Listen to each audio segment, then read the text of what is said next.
mais uma vez, vamos dar oportunidade à palavra ministrada. De manhã o pastor Alfredo ele falou sobre temas muito importantes a respeito dos últimos dias. E agora, na palestra que vamos ouvir, tem por título a mensagem de saúde e a finalização da obra. Então nós vamos ver, o pastor já tem um esboço, já falou um pouco sobre a importância da junção de ambas as coisas, tanto a última mensagem como a reforma de saúde. Lembrando que a reforma de saúde não é um fim em si mesmo, mas é um meio para o fim, As reformas elas nos aproximam mais de Cristo, nos prepara para o momento final da obra, E eu gostaria que você abrisse sua Bíblia no livro de Isaías, capítulo 58, e é nesse verso que nós vamos tirar aqui algumas exortações, algumas lições espirituais, adentrando nesse tema de uma junção da pregação do Evangelho com a reforma de saúde. Isaías 58, abra sua Bíblia e ouça a voz de Deus falar ao seu coração.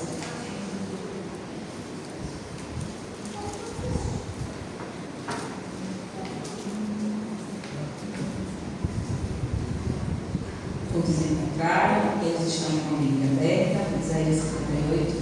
Eu gostaria de fazer mais uma oração, certo? Com vocês, antes de lermos a palavra. Oremos.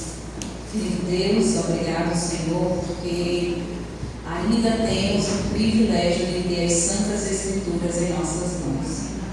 Temos o privilégio de ouvir a Tua voz através da palavra inspirada.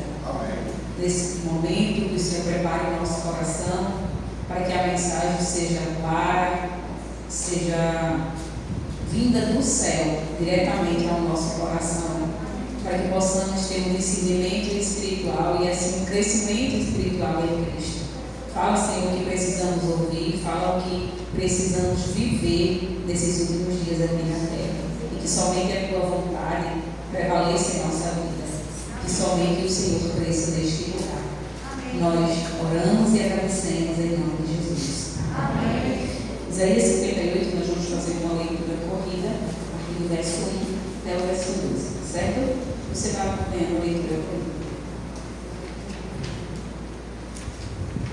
Clama a plenos pulmões, não te detenhas, ergue a voz como a trombeta e anuncia ao meu povo o quê? A sua transgressão, e a casa de Jacó os seus pecados. Mesmo neste estado, ainda me procuram dia a dia. Tem prazer em saber os meus caminhos, como um povo que pratica a justiça e não deixa o direito do seu Deus. Perguntam-me pelos direitos da justiça, tem prazer em se chegar a Deus. Verso 3. Dizendo: por que jejuamos nós e tu não atentas para isso? Por que afligimos a nossa alma e tu não os levas em conta? Eis que no dia em que jejuais, cuidais dos vossos próprios interesses e exiges que se faça todo o vosso trabalho. Eis que jejuais para contendas e rixas e para ferides com punho inimigo, jejuando assim como hoje, não se fará ouvir a vossa voz no alto. Verso 5.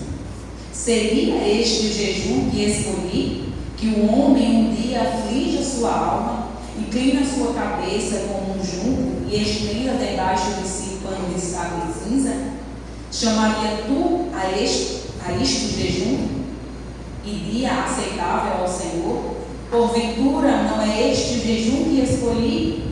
Que solte as ligaduras da impiedade, desfaças as ataduras da servidão, deixes livres os oprimidos e despedaces todo o jugo?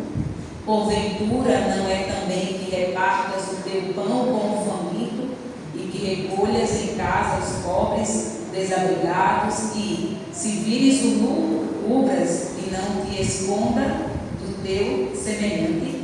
Então romperá a tua luz como a alva, a tua cura brotará sem detença, a tua justiça irá diante de ti, e a glória do Senhor será a tua retaguarda. Verso 9. Então clamarás e o Senhor te responderá, gritarás por socorro e ele dirá: eis-me aqui. Se tirares do meio de ti o jugo, o dedo que ameaça, o falar injurioso, se abrires a tua alma ao faminto e fartares a alma aflita, então a tua luz nascerá nas trevas e a tua escuridão será como meio-dia. O Senhor te guiará continuamente, fartará a tua alma até em lugares áridos e fortificará os teus ossos. Serás como um jardim regado e como um manancial, cujas águas jamais faltam. Verso 12. Os teus filhos edificarão as antigas ruínas, levantarás os fundamentos de muitas gerações, e serás chamado o quê? Reparador de brechas e restaurador de veredas, para que o país se torne habitável. É uma mistura de amém com misericórdia. Amém para aqueles que fazem o que Deus pede e recebem a bênção. Misericórdia para aqueles que Deus está chamando a atenção. A repreensão. O Espírito de profecia, ele nos exorta a estudar exatamente Isaías 58 de uma forma mais cuidadosa, porque é justamente nesse capítulo que procede, que nos dá um proceder seguro, né? Então, nós devemos estudar atentamente esse capítulo. O profeta, ele recebe essa, como nós temos aqui, esta palavra muito clara da parte de quem? Do Senhor. Então, você vê que no verso 1, se vocês olharem novamente, no verso 1, embora a casa de Jacó aqui seja chamada de quê? De povo de Deus, embora eles mesmos professem estar unido a Deus e obediência em comunhão, na verdade, amados, quando nós vamos para o contexto, eles estão o quê? Bem longe do Senhor, longe da vontade do Senhor. E é por essa razão que nenhuma palavra de elogio seria dada à mensagem. Qual é a mensagem do verso 1? Mostra ao meu povo a transgressão dele, e a casa de Jacó o quê? Os seus pecados. Veja aí a repreensão. Então, o povo de quem o profeta está falando aqui, ele fazia, o que é que o povo fazia aqui? Fazia uma grande profissão de piedade. Percebe que ele começa assim, né, perguntar a Deus: por que tu não nos ouve? Né? Então, o que eles faziam? Ele destacava em si o seu jejum, a forma de piedade e outras formas exteriores como evidência de sua o quê? De sua piedade. Como se a sua forma exterior o santificasse, mas as suas ações, de acordo com o contexto, as suas ações estavam manchadas pela lepra do egoísmo e também da ambição. E é por isso, irmãos, que a hipocrisia é deveras ofensiva a Deus. Porque por fora mostra uma capa de piedade, mas por dentro o que reina é o egoísmo, a ambição, o orgulho, e isso é ofensivo a Deus. É importante nós entendermos que no tempo em que Isaías recebeu essa mensagem para dar ao povo de Israel, a casa de Jacó ela não estava andando na verdade. Então é por essa razão que Deus exorta, como se estivesse chamando a atenção do povo, mostrando quem de fato era o seu povo naquele momento. O que é que estava por trás daquela aparência? Por quê, irmãos? Porque a bondade, a misericórdia e o amor eram praticados por eles. Porém, eles desprezavam e oprimiam os pobres. E o interessante é que, por mais que eles fizessem isso, eles tinham uma opinião própria sobre si, como se fosse cheio de bondade. E não é diferente porque hoje existem pessoas assim, cheio de obras, né? E se consideram bons, porque são cheios de obras, mas eram obras sem fé e sem obediência. Só que a palavra do Senhor diz em Romanos, capítulo 14, verso 23, que tudo que não provém de fé é o quê? É pecado. Então, o que eles faziam era a letra morta, sem fé. A letra que não vivificava a vida deles. Porque a palavra tem poder quando ela é exercitada com a fé, com a obediência. E quando nós vamos ler o verso, nós entendemos que o Senhor, Ele especificou o tipo de jejum que agradava ao Senhor. E é o que nós lemos.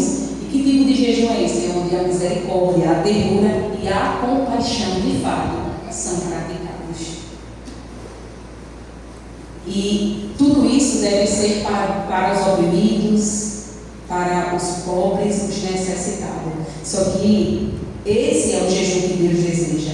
Mas quando nós vamos ler a partir do verso 5, você vai acompanhando a leitura aí, do 5 ao 7, você percebe que o jejum que eles praticavam não era a vontade de Deus que os cristãos, o seu povo, se comportassem como enlutados. Tem pessoas que é assim? Por quê, irmãos? Porque nós temos motivos o suficiente para estarmos agradecidos. Então, tem pessoas que quando vai jejuar parece que está morrendo. E nesse contexto aqui, eles jejuavam, mas eles também mostravam, assim como os líderes religiosos, né, mostravam uma piedade, um sacrifício diante daquela ação. Mas não é esse tipo de jejum que Deus aprova. Porque o jejum é uma autodependência do Senhor para o crescimento espiritual, para que assim possamos crescer na prática da beneficência. Até porque, irmãos, quando nós fazemos o bem para o próximo, quem é o mais beneficiado? Somos nós. Porque bem mais vale dar do que receber. Então, quando estamos fazendo o bem ao próximo, somos nós que somos beneficiados. E é por essa razão que o Senhor mostra aqui em Isaías 58, precisamente a partir dos versos 5 ao 7, que tipo de jejum, porque esses versos estão aqui delineados, ou seja, estão escritos de forma sucinta, objetiva, como vamos nos preparar, como deve ser o nosso dever, para que assim possamos avançar na obra final do Evangelho. A causa de Deus, ela abrange todas as pessoas, nós sabemos disso. E é por essa razão que a gente não pode fazer acepção de pessoas, muito menos escolher a quem ajudar. A gente não pode olhar para um bairro, não, a gente vai naquela casa porque aquela pessoa é assim. Não, devemos ajudar a todos. Mas com certeza com o método de Cristo. No livro Medicina e Salvação, na página 14, a serva do céu nos diz algo bem interessante. Ela diz o seguinte: à medida que a igreja do Senhor, a igreja de Deus, estuda esse capítulo 58 de Isaías, haveria um aumento das fontes morais do ser humano. E o que é que ia acontecer na igreja? A igreja não mais permaneceria quase estagnada como se encontra hoje, parada, sem vida. Então, ao entendermos como devemos proceder na obra final, isso aumentará as fontes do quê? Morais. E o que é que vai acontecer? Venceríamos o egoísmo que acorrenta nossas almas e daríamos luz ao mundo com os olhos claros e brilhantes, raio de uma fé viva. Por isso que é importante nós sabermos o que é fé e como exercitá-la. Porque muitas vezes a gente só sabe o que é a definição de fé, mas não entendemos a ideia original que está na definição. Nisso consiste a maior prova que vai preparar o caminho para a apresentação da salvadora verdade para esse tempo, que é a obra médico-missionária. É o método que Cristo vai usar para que possamos concluir a obra.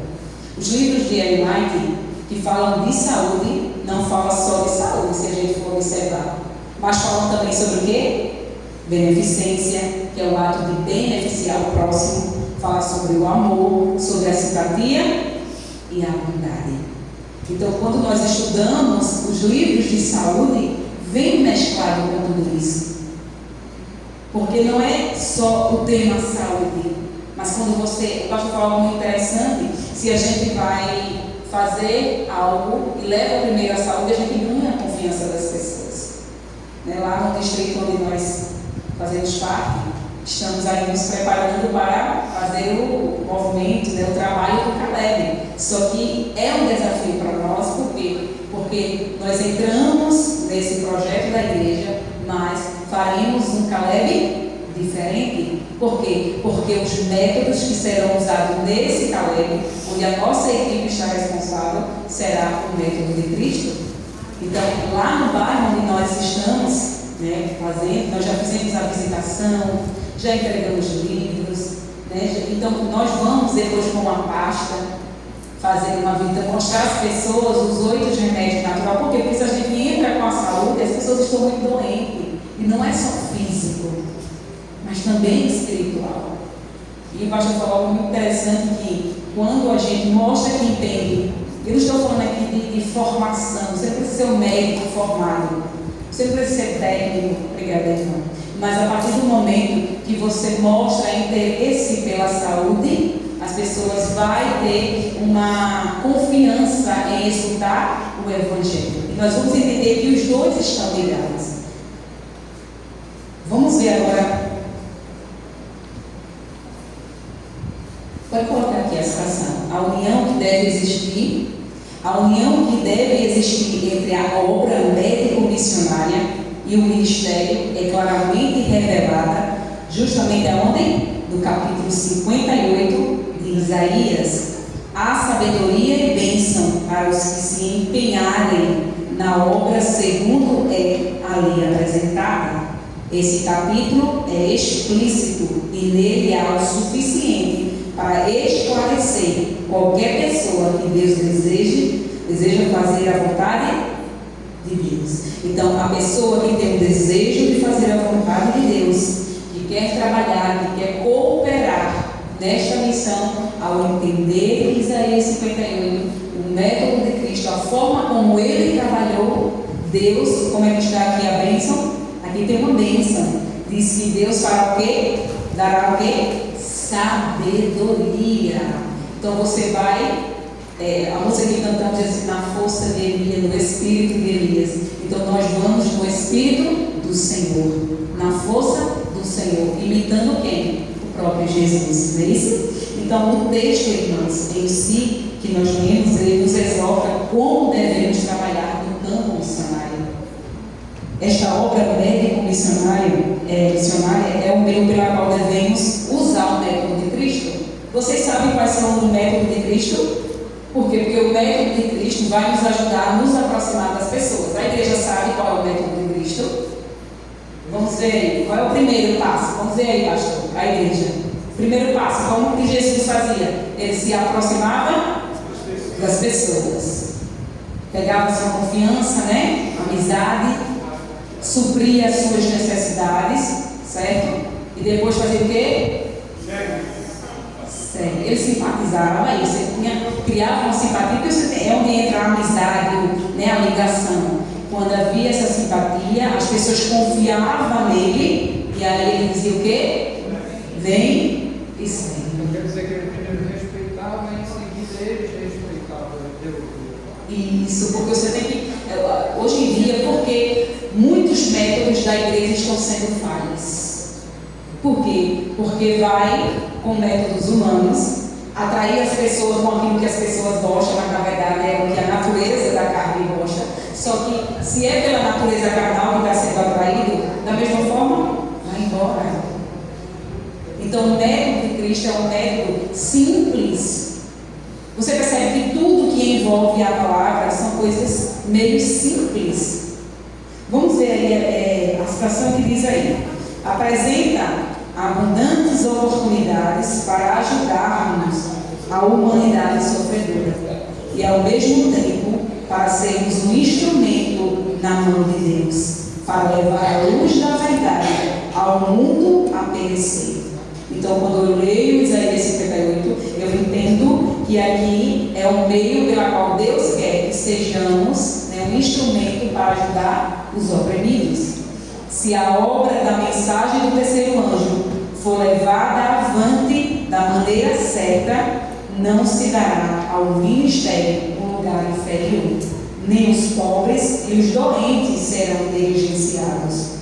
Na sua palavra, Deus uniu esses dois ramos de trabalho e ninguém o deve separar. Então, ele usa o Evangelho, que é o verdadeiro Evangelho, porque não é o momento, mas hoje está sendo pregado dois Evangelhos. Mas o Evangelho de Cristo, o verdadeiro Evangelho, que é o Evangelho que liberta a pessoa, que purifica a pessoa, que perdoa a pessoa e que dá poder para que a pessoa permaneça fiel a esse Evangelho, a essa mensagem. Então é o Evangelho, mas é também a saúde, é levar saúde para as pessoas. Tem pessoas que nunca ouviram falar dos 8 remédios naturais. As pessoas, infelizmente, até na nossa igreja, porque vai crescendo, né? Passando geração por geração. Então, se não ensina, essa geração ela não vai saber. Tem pessoas que qualquer coisinha, remédio químico. Qualquer coisinha, remédio químico. Claro, irmãos, que hoje o tempo vai passando, vai se aproximando, o fim, as pragas estão vindo, obviamente, a profecia está se cumprindo e as doenças estão vindo cada vez mais forte. Então, nem sempre aquele método simples está funcionando. E o que é que precisa funcionar antes de vir a doença? É um sistema imunológico forte. Então, se o seu corpo está enfermo, quando vir a enfermidade, vai ser pior.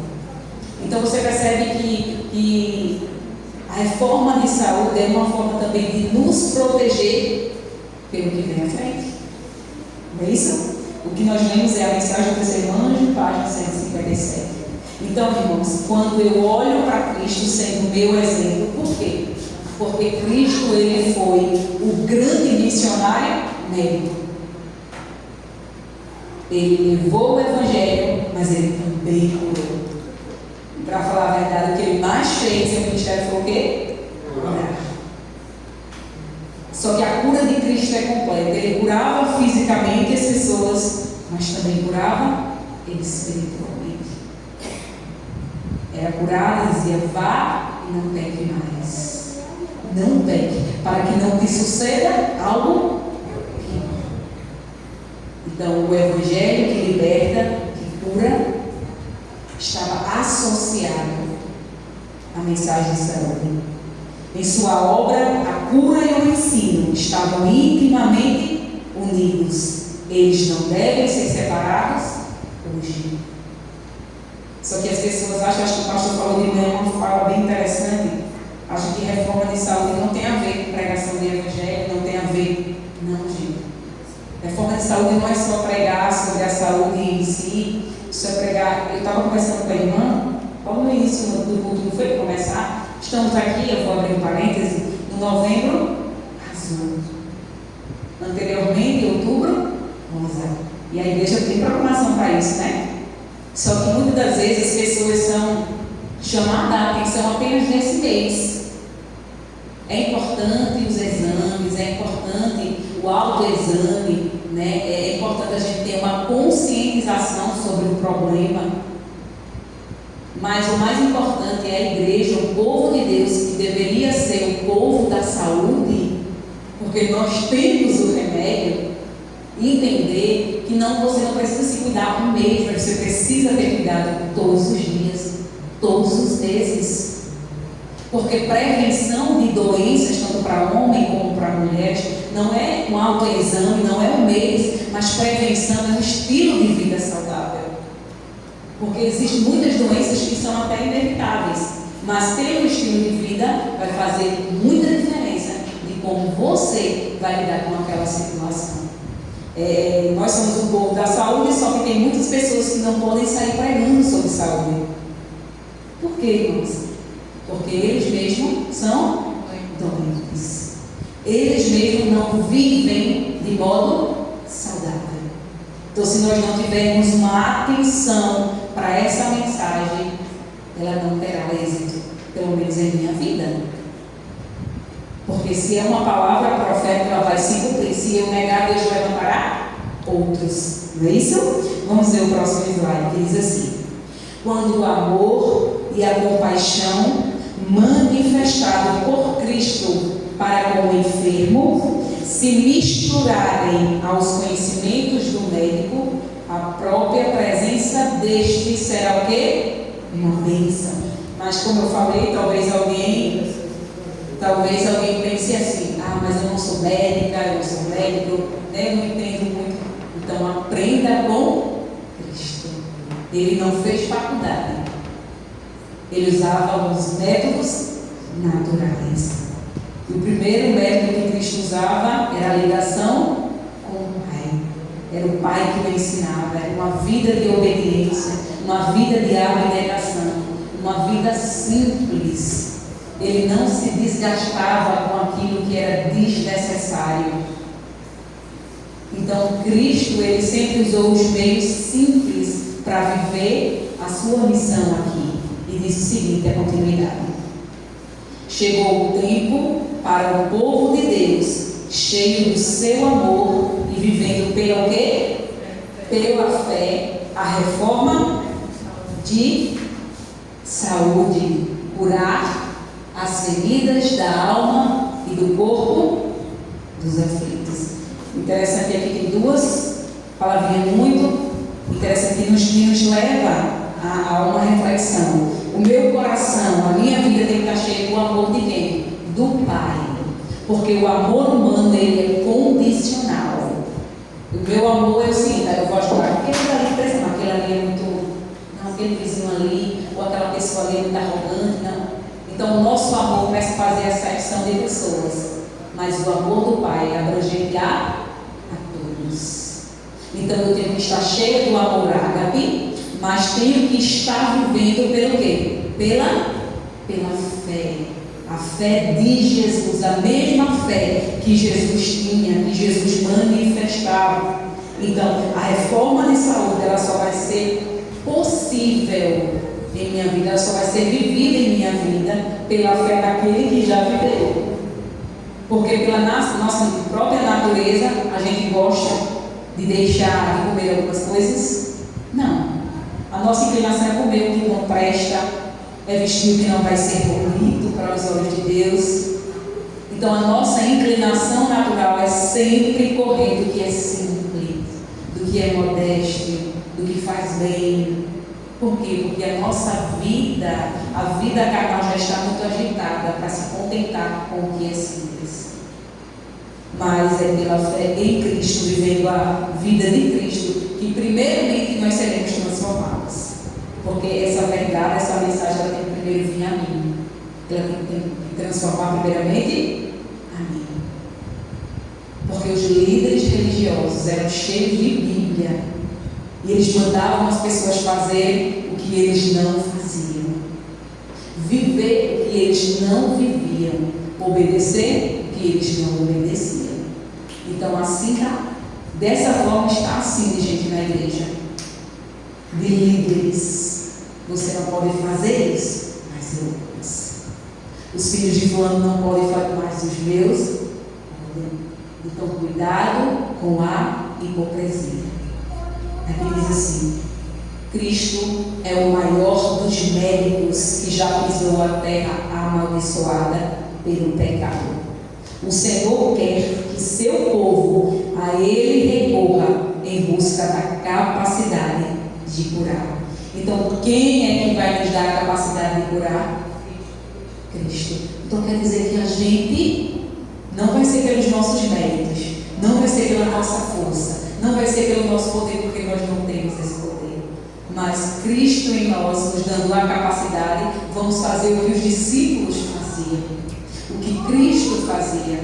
Porque o próprio Cristo disse que quem crer nele, quem obedecer a Ele, fará coisas maiores do que Ele fez. Amém? Amém. E aqui diz assim: Ele batizará os seus, olha aí o segredo, com o quê? Com o Espírito Santo capacitando-os para servirem de modo que sejam uma bênção ao restituírem a saúde espiritual e física aos que necessitam de cura.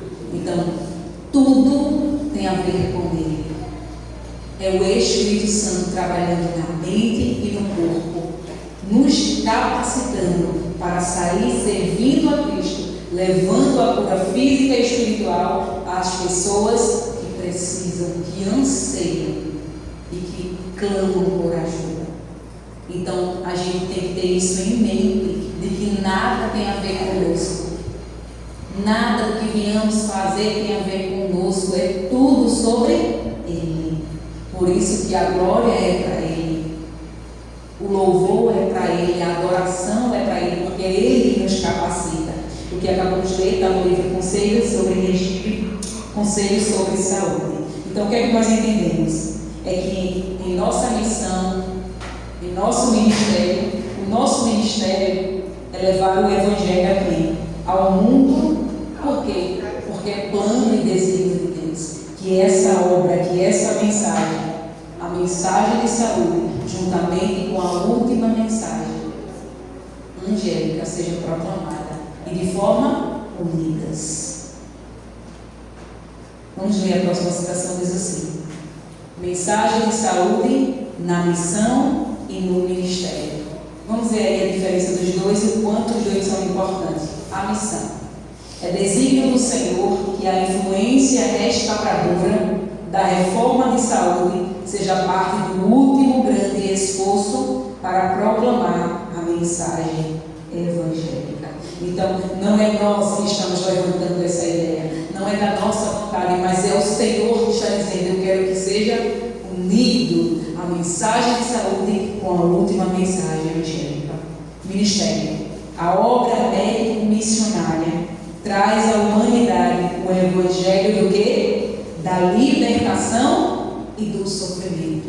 Então, as duas unidas liberta o cativo, a pessoa que está em sofrimento físico, mas também em sofrimento espiritual. Então, as duas elas fazem essa obra na pessoa.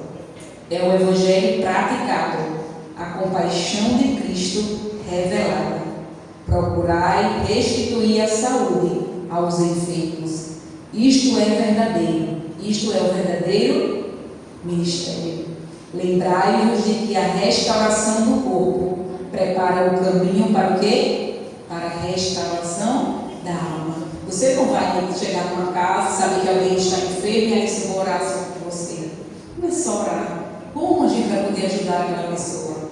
Quais são os conselhos que podemos dar? Quais são as formas que vamos fazer? Quem sabe aquela pessoa que está ali precisa arejar mais a casa, mostrar para a pessoa que o vento, que o ar precisa ser respirado de forma mais saudável. Aquela pessoa precisa, quem sabe, levar mais sol, caminhar, dormir cedo. Você precisa entender, por isso que é necessário você ter confiança da pessoa, para que assim você entenda o contexto que levou aquela pessoa a ficar doente. E muitas das vezes, irmãos, as doenças são ocasionadas justamente pelos maus hábitos alimentares, que é o maior índice. As doenças hoje, elas são em alto índice pelo que a gente come. Toda igreja deve participar. Introduzir nas igrejas obreiros que estabelecerão os princípios da reforma de saúde em sua conexão com a terceira mensagem angélica, perante cada família e cada indivíduo. Então veja que é a responsabilidade dos membros da igreja. Encorajai a todos a tomar parte na obra pelo seu próximo, e vede se o fôlego de vida não retornará depressa aonde? Em nossas igrejas. Então, se a igreja ela for reavivada com a mensagem angélica, a mensagem da saúde, a igreja será o quê? Despertada desse sono espiritual. Beneficência social. Diz assim: empenho de pastores e membros. Veja agora a nossa parte também. Vi que nós, como povo, precisamos fazer um movimento de progresso nessa grande obra. Pastores e povo precisam agir em harmonia. O povo de Deus não está preparado para o alto clamor da terceira mensagem angélica. A glutonaria é o pecado. O pecado o quê? Prevalecente nesse século. Então, por que essa mensagem ainda não foi dada? Porque o povo de Deus ainda não está preparado. O povo de Deus ainda está afundado no seu apetite desfrutado, na sua vida desregrada. E veja que o maior mal do ser humano é aquilo que ele consome. As vias pelas quais Satanás tem trabalhado muito é pelo paladar. Claro, pelo aquilo que nós vemos, pelo aquilo que ouvimos, mas pelo que comemos, está afetando não só o nosso estômago, mas respondendo aonde? Aqui. Então, Satanás ele não está preocupado se você vem para a igreja. Ele está preocupado, na verdade, o que você vai comer antes de vir para a igreja. Por quê? Porque o que você comeu antes de vir vai ter uma influência no culto. Se você de fato vai prestar atenção ou não. Se aquilo está ali, por que você já veio para a igreja com uma dorzinha de cabeça? Quem aqui já veio? Você consegue absorver o culto normalmente com uma dor de cabeça, um estômago pesado, aquele mal-estar? Não consegue. Então aquilo que você come tem uma forte influência na sua mente. Faz parte da pregação. Embora a reforma de saúde não seja a terceira mensagem angélica, está com ela intimamente o quê? Ligada. Os que proclamam a mensagem devem ensinar também a reforma de saúde. É um assunto que precisamos compreender a fim de estarmos preparados para os eventos que estão bem perto de nós. E ela deve ter um lugar de evidências. Satanás e seus instrumentos estão procurando embaraçar esta obra de reforma e tudo farão para perturbar e sobrecarregar os que sinceramente nela sempre. Então Satanás quer que a gente viva isso. Satanás quer que a gente tenha abnegação pelo aquilo que comemos, que nos faz mal. Não. Então o que ele puder fazer para impedir, ele vai fazer. Mas aí quem escolhe obedecer somos nós. Então, a partir do momento que a gente se dedica a essa obra, a ter o coração grato a Deus e Senhor, eu me disponho em viver essa mensagem. Então me ajuda, Pai. E existe uma bênção para aqueles que querem viver. Veja o que Israel diz. Grandes prodígios eram operados, doentes eram curados, e sinais e maravilhas seguiam aos crentes. Deus estava onde? Então, se Deus está na obra, a obra flui, a obra tem poder. Amém. E cada santo, sem temer as consequências, e unia-se com os que estavam. O quê? Acho que eu não coloquei, eu vou ler aqui, tá? Seguia as convicções de sua própria consciência e unia-se com os que estavam a guardar o quê? Todos os mandamentos de Deus, e com poder proclamaram amplamente a terceira mensagem. Vi que esta mensagem se encerrará com poder e força muito maiores do que o clamor da meia-noite. Amém, irmãos? Então, Deus está ao lado daqueles que querem viver piamente a vontade do Senhor. Mas com tudo isso que nós vemos e ouvimos até então, chegamos à conclusão de que a alimentação ela tem uma forte influência na nossa espiritualidade. Sim ou não? Você é o que você come, sim ou não? Os médicos seculares dizem isso, não diz? Que aquilo que você come vai ter, o seu corpo vai responder. Você é o que você come. Então, amados, porque há uma preocupação do Senhor em ligar a última mensagem com a reforma de saúde? Por quê? Porque se nós estivermos com o corpo enfermo, com uma mente doente, a gente não vai conseguir viver essa mensagem e muito menos proclamá-la. Então precisamos estar sãos, tanto fisicamente como espiritualmente. Por isso que devemos cuidar do nosso corpo e da nossa mente. Eu gostaria de mostrar aqui, antes de mais nada, algumas citações a respeito da saúde. Por quê? Porque Satanás ele opera por meio da intemperança para destruir as faculdades mentais e morais concedidas por quem? Por Deus, para nos ser ou para ser ao homem com inapreciável dor. Eu vou ler com vocês algumas citações do livro Conselhos sobre Regime Alimentar, capítulo 2, página 44, e eu exorto vocês a lerem depois todo o capítulo. Regime e espiritualidade. Veja aí o que diz a citação. Não nos é possível glorificar a Deus enquanto vivemos em quê? Em violação das leis da vida.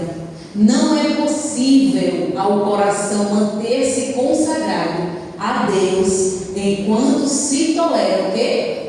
A concupiscência do apetite.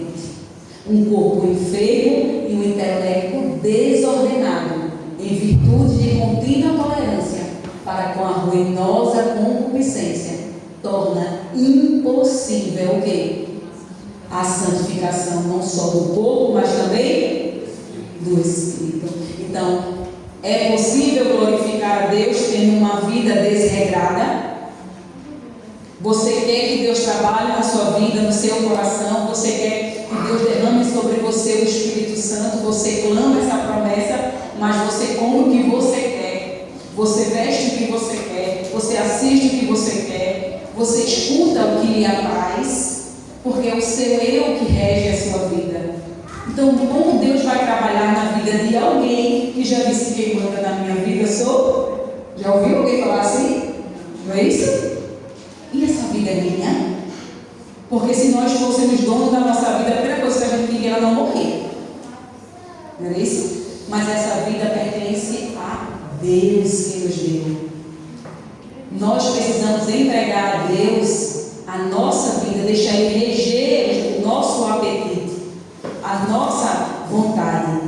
Próxima citação diz assim: nossa saúde física é mantida pelo quê? Pelo que comemos.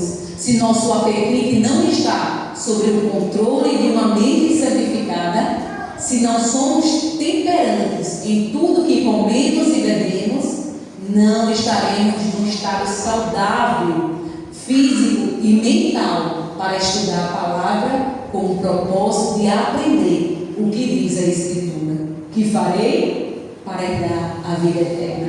Você sabe o que deve fazer? A sua mente embotada, você vai entender. Irmãos, se nós não glorificarmos a Deus com o nosso tempo, aliás, com o templo do Senhor, que é o nosso corpo, se aquilo que eu assisto, se aquilo que eu como, se aquilo que eu faço está embotando a nossa mente, quem terá domínio não é o Espírito Santo. Vou acrescentar uma coisa aí, vou acrescentar a música que eu ouço em volta da minha mente para não entender a mensagem.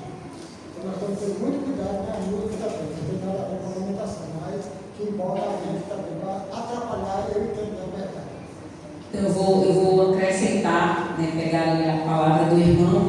Ele falou do que nós ouvimos. Então, o meio pela qual o Senhor vai trabalhar na nossa vida é pelas vias, né? Então, aquilo que vamos olhar pelos olhos.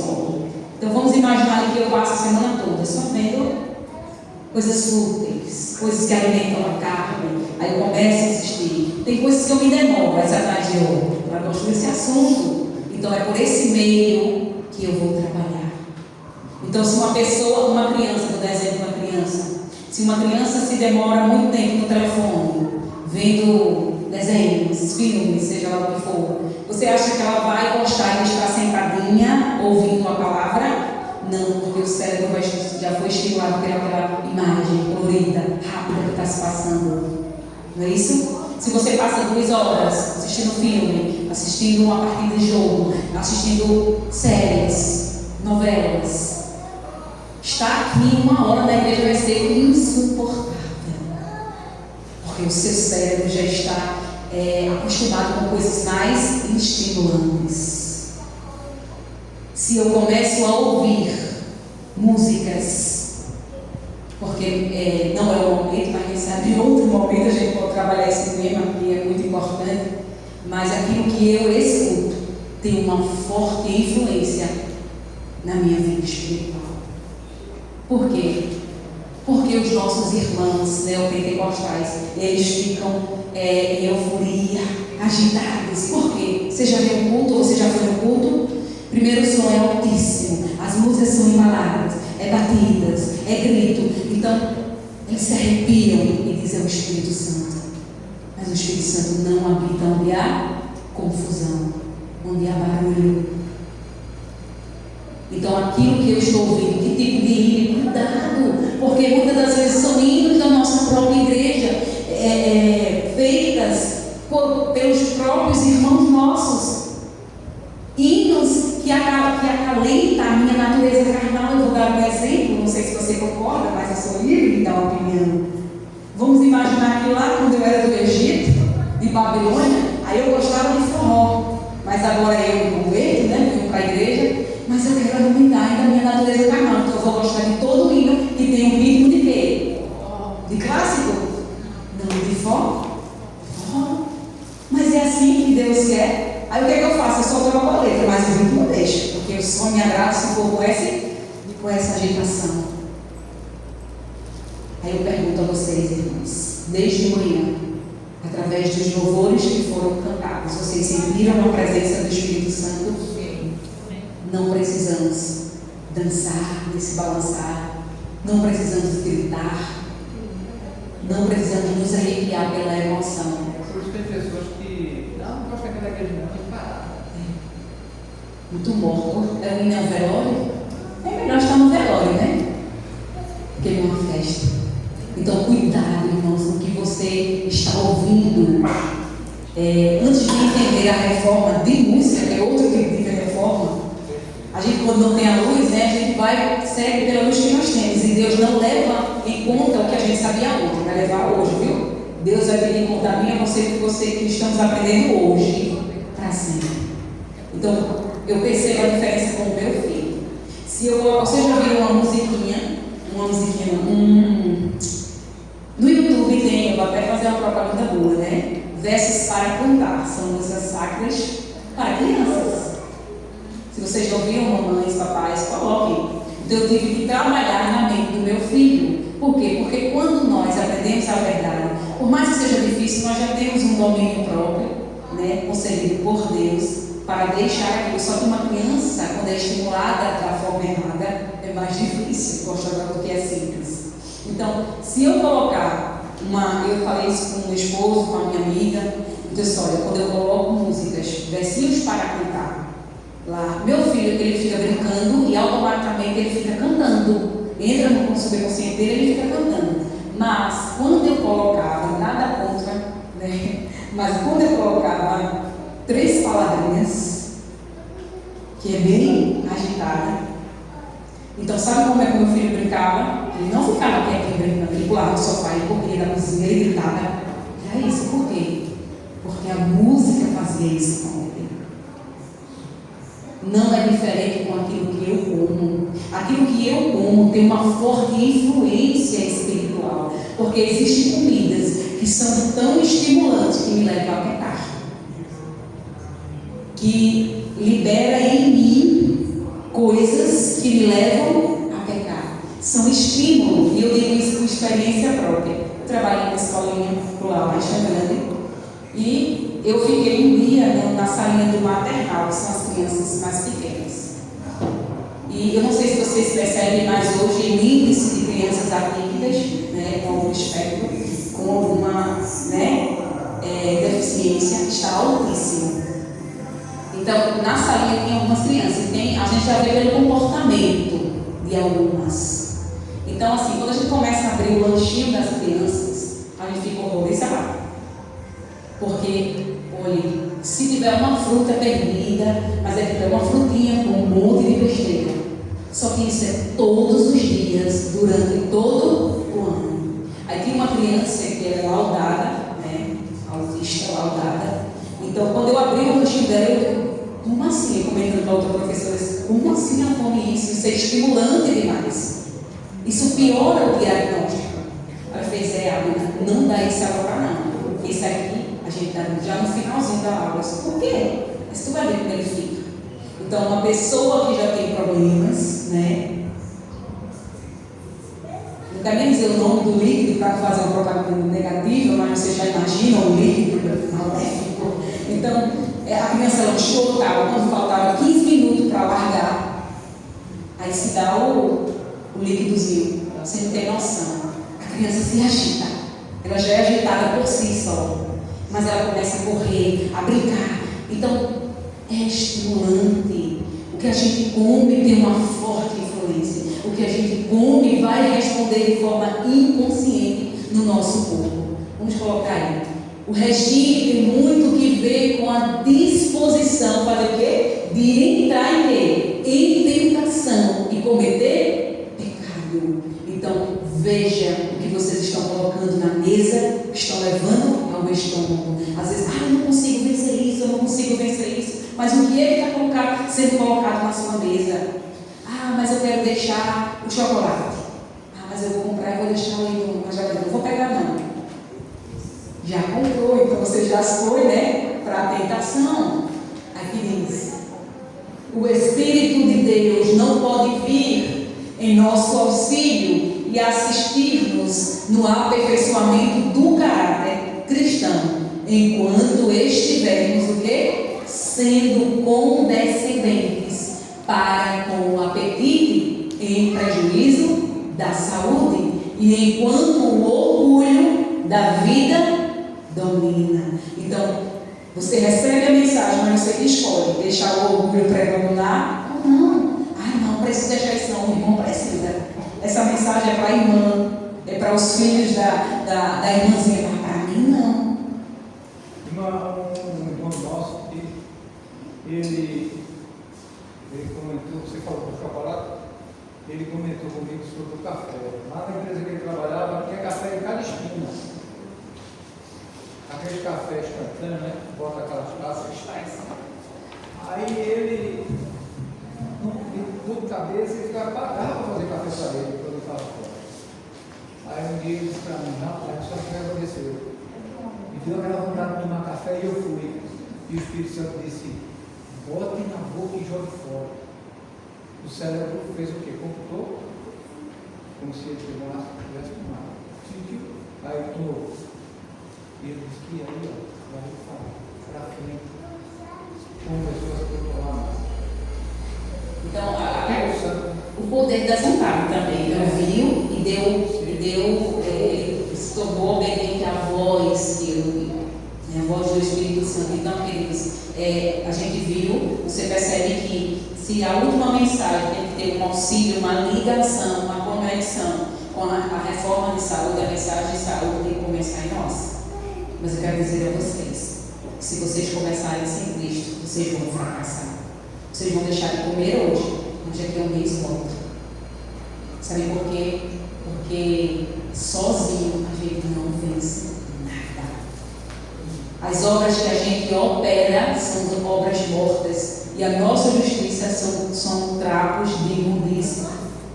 Se Jesus lá no deserto venceu a terrível tentação do apetite em ficar 40 dias e 40 noites jejuando por mim e por você, porque ele sabia que hoje nós precisaríamos vencer também o apetite. Só que sozinho não conseguimos. Então, na tentação do apetite, nós já somos vencedores. Em quem?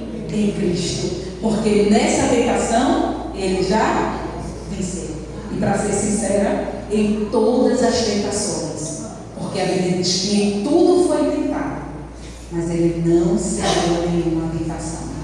Irmão, a irmã falou muito sério, porque a irmã vai que fala que o exército da tentação, quando Cristo foi tentado, nas 3 tentações, além de um apetite, ela disse que Cristo não venceu com o seu próprio poder. Ele deu como se poder para. E esse poder está disponível para qualquer um que clamar. Então não é eu só, eu clamando o poder de Deus para eu vencer a tentação. No apetite também, na oração, no apetite, entendeu? Então eu tenho que ter o poder vindo do céu, se não for por ele, não é legalismo. Então é Cristo que tem que estar em nós. É onde entra a justificação pela fé. Você consegue entender que é uma ligação? Por quê? Porque pela fé eu recebo Cristo, pela fé eu sou justificado, eu recebo perdão dos pecados. Só que Jesus não só perdoa, 1 João 1,9, ele não só perdoa, ele perdoa e ele purifica. Então, ao purificar, por quê? Porque nós estamos imundos. Então, ao purificar, ele agora diz: eu lhe dou poder para você permanecer purificado. E esse poder não é as obras do homem, mas é as obras de Cristo em nós. Porque João 14,10, Jesus dizia: não crê que eu estou no Pai, que o Pai está em mim? As obras que eu faço, eu não faço por mim mesmo, mas é as obras do Pai. É o Pai operando em mim, fazendo através de mim. Então deixe Cristo vencer o apetite. Deixe Cristo vencer todas as suas tentações, porque Ele já venceu. O que é que Ele diz no próprio livro de João? Tem de bom ânimo. No mundo, vocês vão ter aflições. Então, aflições, qual é a parte do ser humano? A parte do ser humano é passar por dificuldade, provação. Essa é a minha parte. E Deus disse: quando estiver passando, fique feliz. Por quê? Porque eu venci o mundo. Então, em todas as tentações, quem sabe aqui na igreja, a tentação de alguém não seja um apetite. Já faça aí uma vida, saudável, uma alimentação. Amém. Mas seja outra área.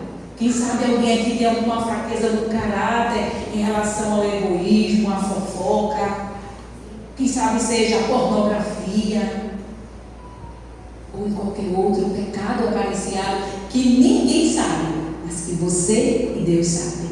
A primeira coisa que precisamos pedir: tira de mim o orgulho e as vendas dos meus olhos. Por quê? Porque as pessoas hoje, a maioria dos irmãos, estão se acostumando com o pecado e achando que ele não é mais pecado. Por isso que nas redes sociais nós vimos pessoas aí tomando um cafezinho, está tudo bem, indo para a praia usando abortos, comendo crustáceo, onde a palavra diz que não deve, e está tudo bem. E a gente vê um povo doente, o povo, é uma ironia, o povo da saúde doente.